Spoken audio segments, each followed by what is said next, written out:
Welcome to the Real Life Podcast with your hosts, leadership and personal growth author and speaker John C. Donahue and licensed psychotherapist Lou Carfisi.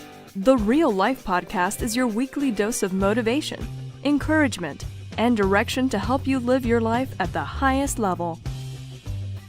Hello, everybody, and welcome to the Real Life Podcast. My name is John. I come to you from johncdonahue.com. Joining me, as always, is my partner, best friend, lifecarecounseling.net owner, Lou Carfisi. Is that fair enough? You own it, right? More than fair, and yes, I do own it. Thank you. He is a licensed psychotherapist. He is amazing at what he does, and he is with me in this thing that we call the Real Life Podcast.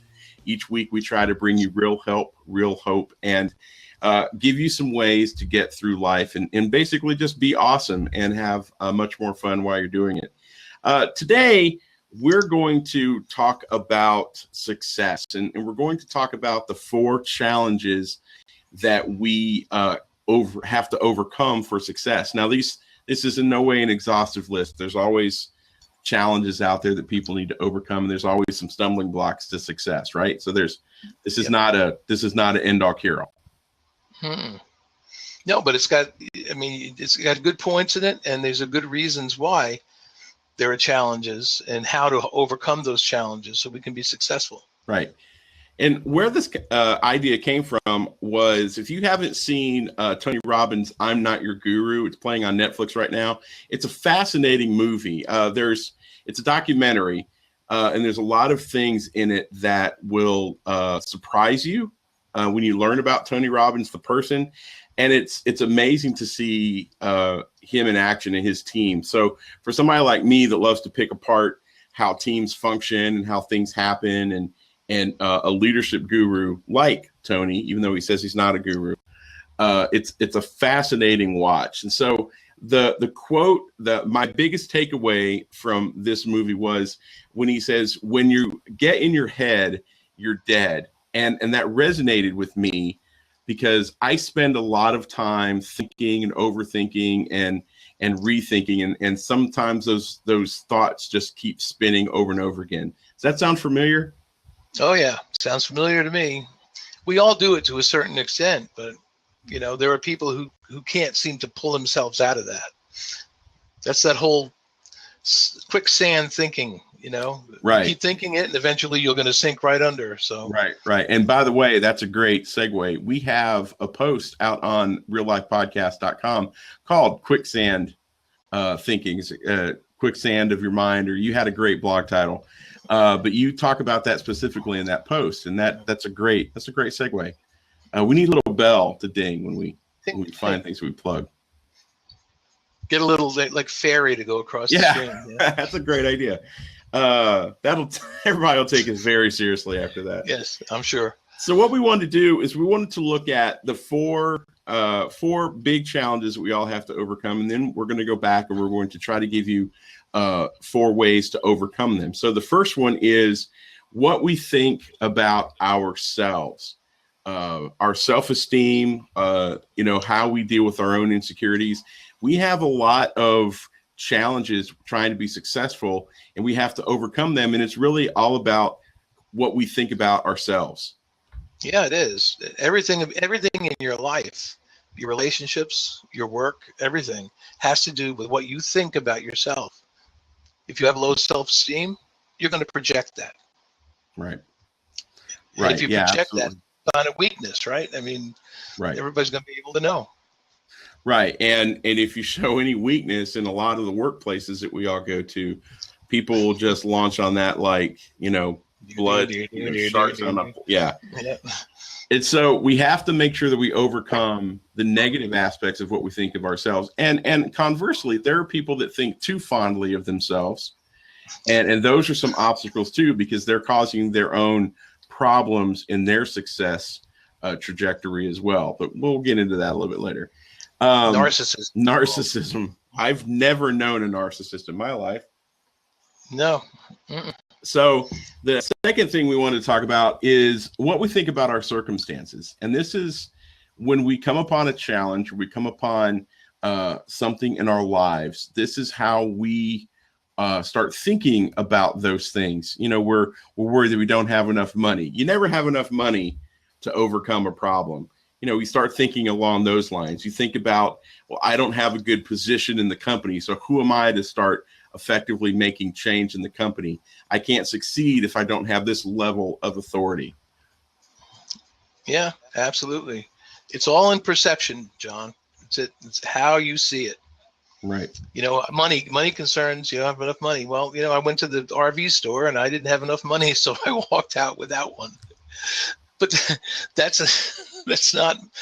my concern, because it's a want, right, rather than a need for success or a need to push myself forward. Right. And some people think that when they come upon a challenge and they're trying to succeed, or they're just trying to go through life and better themselves, they think that they don't have the right education. They don't have enough letters after their name. They don't have enough degrees hanging on the wall. And so that causes them to start rethinking through, maybe I'm not making the right choices because, I don't have the right level of education. I'm just not good enough to make these changes and to succeed. That's right. And the thing to understand and to remember is that some of the richest people in the world barely got through high school. Right.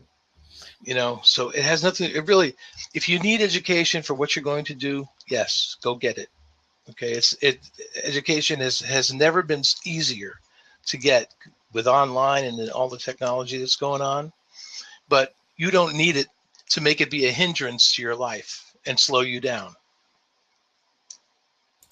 Absolutely, you're correct. And the next thing that I want to talk about is something that you said, Lou, to me a lot of times. And one of the biggest challenges that a lot of us face when we're trying to be more successful, we're trying to take the next steps to awesomeness, is what we think about how others think of us. Now, please kind of dig down on that a little bit, because you've talked to me a lot about it, and we've kind of touched on it in previous episodes. But why is it so much of a big deal that we're concerned about what other people think of us? Well, it's not a big deal as long as you realize that 50% of the people in the world are going to disagree with you, not because of any other reason other than everybody has an independent thought, independent way of looking at things. And if you're worried about what other people think, then you will be manipulated by what other people think, which means that if you have somebody who's, or a group of people that are with you, and those people think that you're wonderful, you know what? You're going to go out and have a great time. And if they don't think you're so wonderful, you're going to be miserable, and you're going to rethink it and play over and over in your mind the scenarios that happen. It's unhealthy to do that. It is worthwhile to make sure your reputation is okay. You don't want to be thought of as a fool or a liar or any of those things. But at the same token, you don't want to have who you are as a person be defined by a group of people who don't really know you that well. And even if they did, they still don't have the right to tell you who you are and how you are. Right. And it's almost a double whammy if you're one of those people who already are walking into a situation with low self-esteem, and then you have other people almost confirming your deepest, darkest fears. You might be thinking, I really am not good enough. If these people don't think I'm good enough, then I'm certainly don't think I'm good enough. And so it's this double whammy effect of they're confirming your biggest fears, and therefore any chance you have of success is going to just go away because you're not going to be looking for it. Yeah. What do you think? I mean, are there things that we could be not good enough for? Yeah, sure. There are things that I could not be good enough for, but that doesn't mean that I can't work on them and become better at them. We've talked about this before. We're both musicians. I play drums and percussion, and you're a phenomenal singer. You're a phenomenal keyboard player. There are other great musicians out there. There's drummers that I know personally as good friends that are better than I am, but that doesn't mean that I can't play. I could learn those skills and get better from where I think I am, but that doesn't mean that I'm not good enough to drum. You know what I'm saying? It doesn't mean makes you sense. can still perform. Yeah, it makes a lot of sense. And the thing about not being good enough is there are a couple of things that you need to take into consideration. One of them is like when I was in college, I took a class in tennis, and I tried it the first semester, not so much. I tried it the second semester, and after about halfway through the second semester, the coach said to me, "You might be better at something else. You might want to consider it." That is, how did I take that? I laughed, because I knew that I might not be good enough to play tennis, even at a just even a casual level. But I can do other things, and that doesn't mean that I'm a bad person because I couldn't play tennis. It just meant that my gifts lie in another area. Right. And Marcus Buckingham has a great book entitled Know Your Strengths. And he has a series of books, actually, that talk about this specifically. Everybody's wired differently. We all have certain skills. We all have certain things that we're just naturally gifted with. And if you don't have a certain giftedness, you know, Lou's not going to go out and he's going to win Wimbledon. It's just not in the cards for Lou. But just name any great tennis player might not have the ability to counsel someone from an unhealthy life to an extremely healthy life. They don't have that giftedness. Yes, they could go out and win Wimbledon, but they can't do what Lou does because they don't have that giftedness and that skill set. And Buckingham, in his book, Know Your Strengths, it's a great book to go through to find if you don't know what your giftedness is. He works you through a process to where you can discover that, because he really wants, and we want you to find your sweet spot. And once you find that, when you start working within your sweet spot, you know, you're going to discover, you know, maybe I'm not so great at this over here, and that's okay. I can get better at it if I want to, but I have these great gifts and abilities right here. And I'm so happy doing that. Your life is going to change overnight once you discover those things that you really are passionate about and that you have giftedness for. That's fair. Right. That's fair enough, right? I think so. I think everybody's gifted in one way or another. The trick is to find out where it is. If it hasn't already appeared on your radar, then you need to look for it. Right. But you, no matter who you are, you have gifts. Right. And the last big challenge that we want to talk about in the four things that we have to overcome to be successful is we have to look at what we think about the challenges before us. We've come upon problems. We all come upon these things that happen throughout the day, throughout the week, throughout the year that just seem to be so big, so massive that we could never do it on our own. And we have to really process through how we think about that, because, you know, if we think the problem's too big and we never try to achieve it or attain it or conquer it, then we might be missing out. If we think that we don't have the resources, you know, you're really limiting yourself to what you can accomplish. And this is a big deal. We psych ourselves out sometimes when we come upon challenges. Absolutely. We do. The only way to eat an elephant is one bite at a time. And any problem that you may have that you think is too big for you to handle, cut it up into doable pieces. Because what happens is we let the largeness or the hugeness of whatever it is overwhelm us. And then instead of being proactive, we wind up running away from it. And then we run away from our challenges and we never solve them. Exactly. Yeah. There was a movie out back in the 80s called, or was it maybe the 90s, called What About Bob? Yeah. And it's a great movie. It drives me crazy. But Bill Murray plays this character who has a lot of complex mental issues. And the one thing that his psychiatrist tells him to do is baby steps. I can't walk outside because I'm afraid of being outside in the sun and the germs and the people, and it's freaking me out. And the doctor says, it's really simple, Bob. Just take a baby step. Just take a baby step towards the front door. Just take a baby step towards the front door today, take another baby step tomorrow, and maybe take another baby step the next day.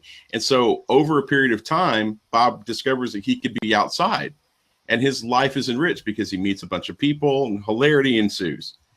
But that really is the best way to attack any problem that seems so big that you can't conquer it. Baby steps. Take the next best right step that you know can help you work towards accomplishing your goal. success doesn't come overnight. Success is not instantaneous. Success usually comes from daily, if not hourly, if not minute by minute, right choices, as many right choices as you could make every day to work towards accomplishing the goals to get the success you desire. Focus. Focus on what you want and don't let anything get in your way. Yes, absolutely. I could not agree more. We all struggle with it from time to time, and yes, we do. Focus is huge. So those are the four things that we wanted to talk about. So the question is, how do we overcome those? So the first thing is we need to overcome what we think about ourselves. And very simply, we'll unpack it, but in one sentence, what we think about ourselves, we need to silence the negative voices and replace them with healthy, optimistic perspectives. That's right. And the first item that you have here is stop the negative self-talk. Everybody has things in their head. They don't necessarily sound like audible voices. They're just thoughts, right? Right. And if you think negatively all the time about yourself, it won't go away. It snowballs. And the more you think negatively about yourself, the more bigger that snowball gets, until the point where you're not doing anything because you think you can't do anything.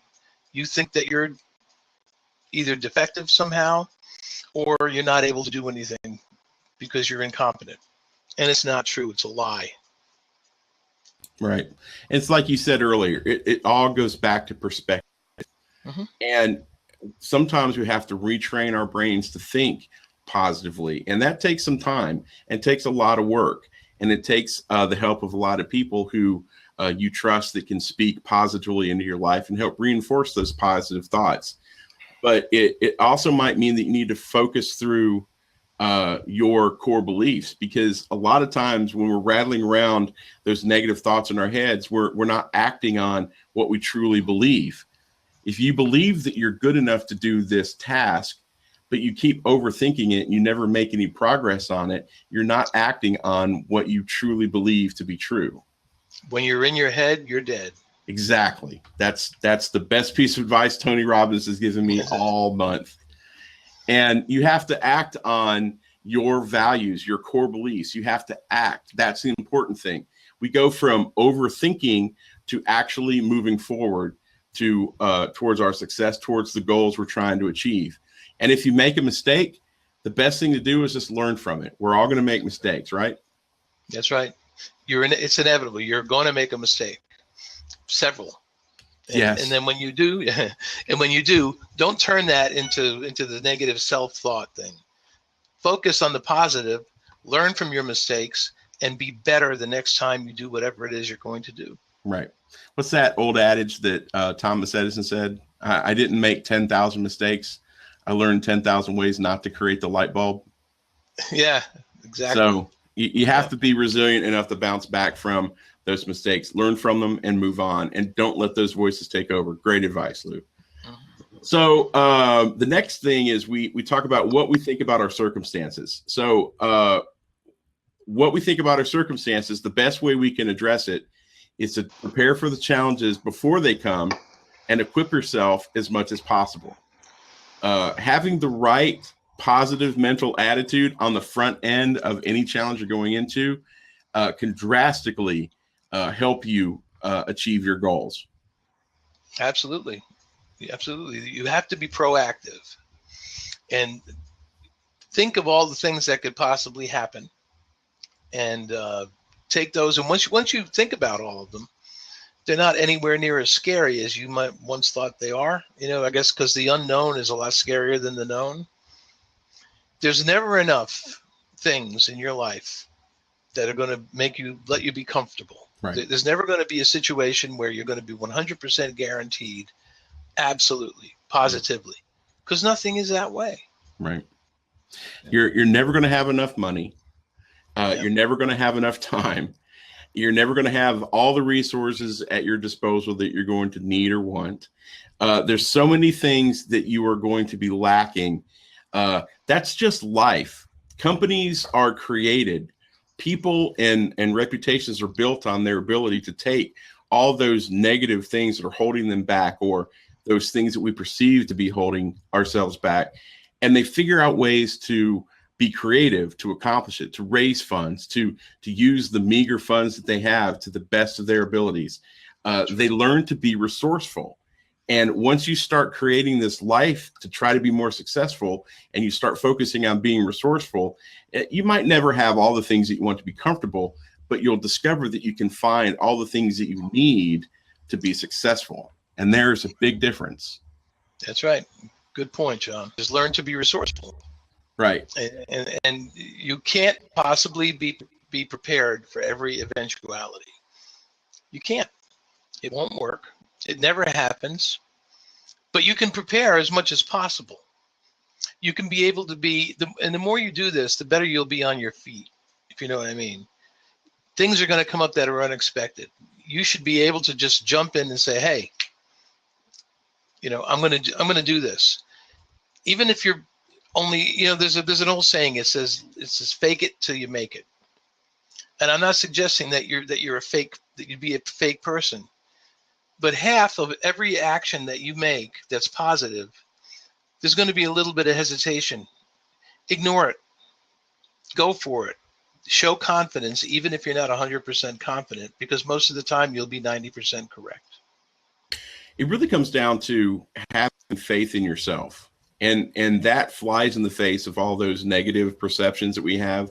It flies in the face of people's perceptions of us that might not be the most positive. Having a little bit of faith in yourself and trying to build that resourcefulness. There's nothing that anyone can put in your way that you can't accomplish it if you just have a little faith in yourself and be active, like Lou's talking about. But practically, yes, you can spend more time educating yourself. You could read more. You can cut down on all the wasted time. Those are practical applications for how you can overcome these things practically. But just know that you have a lot of tools at your disposal. You just might not realize it yet. Yeah, that's exactly right. So the next thing, and this is the big thing, so I know we're going to dig into this one a little bit more, is we have to overcome what we think about how others think of us. And this is a big deal. A lot of us are really held in our place because we're too concerned by what other people think of us. Right. And when somebody else is looking at you and making an opinion, what are they really doing? They're judging you. Right. Okay. No one here, neither you nor I nor anybody listening, has the authority to judge anybody else, because everybody's got junk, and the things that you've done wrong and the mistakes that you've made in your life are no different. They might be of a different nature. The names may change, but everybody's got the stuff that they've done. And if you haven't, really email me, because I want to meet you. So, because I'd like to meet you too. Please email us, questions@reallifepodcast.com. Love to hear from you. That would be fantastic. But really, it really comes down to just simply ignoring the haters. Ignore the people who have those judgments. Ignore them and just focus on the positive, constructive ideas that you have that other people give you. You need to focus, like you said earlier, Lou, you need to focus on the task at hand. You need to focus on finding the resources to achieve your goals. You need to focus on building to your success. And, one of the biggest pieces of advice that you've given me, Lou, was basically to stop seeking validation from others, because it's that seeking validation that usually stops me or stops other people in their tracks. Yeah. Seeking validation comes from deficits in your development. Okay. No big psychological breakthrough here. But having to seek that validation from others makes you look weak, desperate, and incompetent. And you're not any of those three things. No matter who you are, if you don't need to seek validation from others. You need to know who you are. So take the time to sit down and write it, or do it on the computer. I don't care. All the things that are who you are. You know, what are the things that not a list of, well, I've done this, I've done a college, I've done who you are as a person, the things that you do when nobody's looking. You know, those types of things are who you are and who your character, what makes up your character. If you can do that, then you won't ever need validation from anybody else. You know, the truth is that we're all special. We're all unique. And there's so many people that have not achieved whatever level of success that they want to achieve because they've let the thoughts and opinions and judgment from other people stop their growth. And the biggest thing that if you don't hear anything else that Lou or I say today, please know that you are capable, that you are worthy of the success that you desire. It's going to take some work. It's going to take some time, but you are worthy, and nobody else's opinion of you truly matters, because what matters most is what you think about yourself. You have to be confident in who you are, and you have to go seek that success for you, not for anybody else. That's right. I could just hear somebody saying, well, what my boss thinks of me is important because he or she can fire me. Yeah, that's true. What your boss thinks of you can actually affect your job. But you know what? It doesn't affect you as a person. And if you let it affect you as a person, you may lose your job. Right. Because you'll be insulted personally. Right. Some people just don't like some people. It's just the way it is. They may not don't like your hair color or your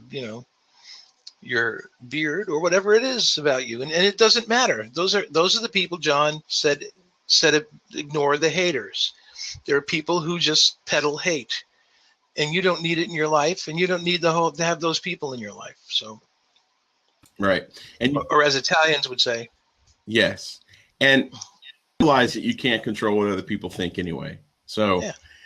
It's just a useless action to try to worry about it because it doesn't help you. It doesn't affect them at all. All it does is it causes you pain and suffering. So learn to ignore the haters, guys. It takes a lot of work, but it can be done.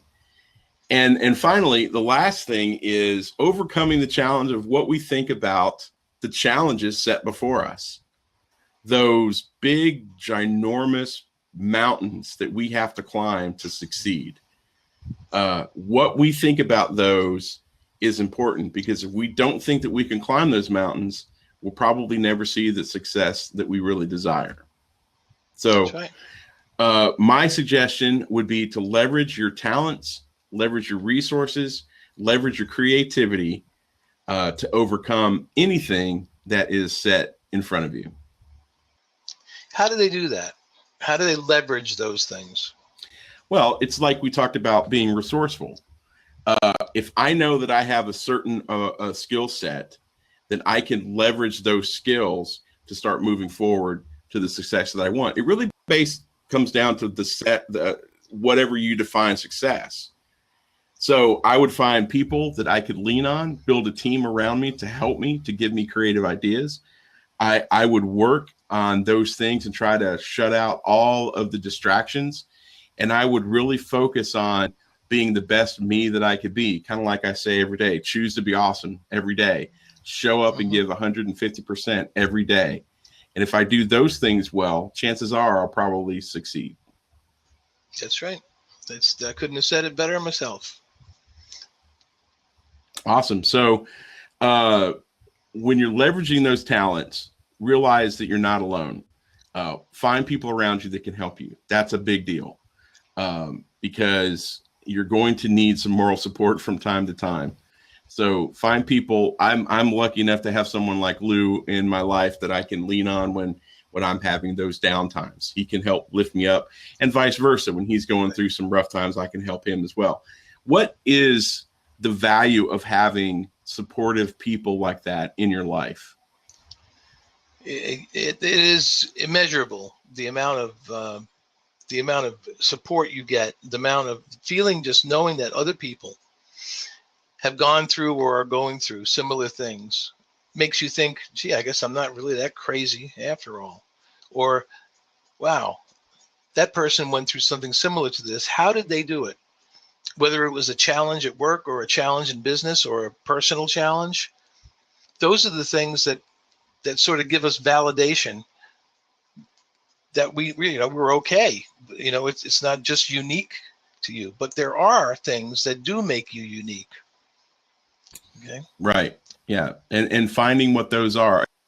We talked about it earlier with the Marcus Buckingham book. Find your strengths. Find how you're wired specifically. I know that there are certain ways that I think that are way different than everybody else's. I've been married for 10 years. I found out really quickly that I'm wired very differently than my spouse. And that's not a bad thing. That helps us be better as partners. But you're special in how you're wired. How you attack a problem is probably different than how I would attack it. And that's great, because your level of success, whatever you want to do, is different. And how you attack it, how you achieve success, is going to be different than my level of success or what I want to do and how I would attack the problem. And so just realize that you're special, realize that you're unique, and make sure that when you're trying to accomplish those goals, you're seeking out those ingenious ways of being creative. Finding the resources that you need, finding the people that you can connect with and network with, and finding great people like Lou that can support you. Or John. Right.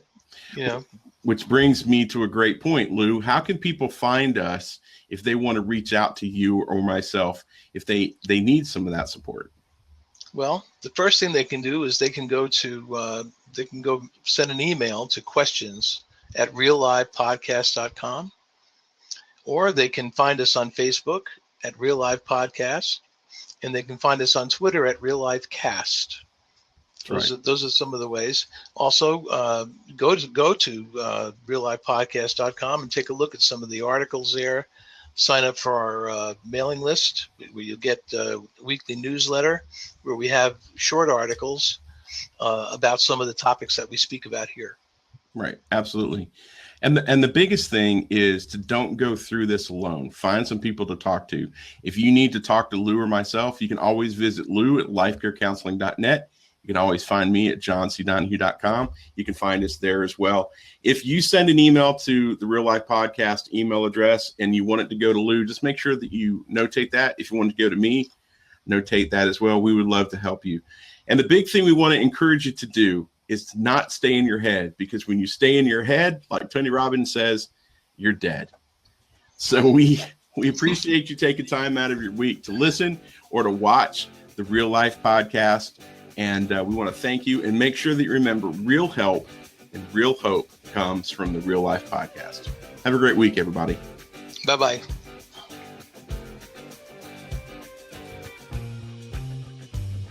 Thank you for listening to the Real Life Podcast. Find out more information and sign up for the Real Life Podcast newsletter at reallifepodcast.com. You can also learn more about our hosts, Lou Carfisi at lifecarecounseling.net and John Donahue at johncdonahue.com. And remember, live your life to the fullest. And as always, we want to encourage you to choose to be awesome, because when you choose to be awesome, you will be. Have a great week, everyone.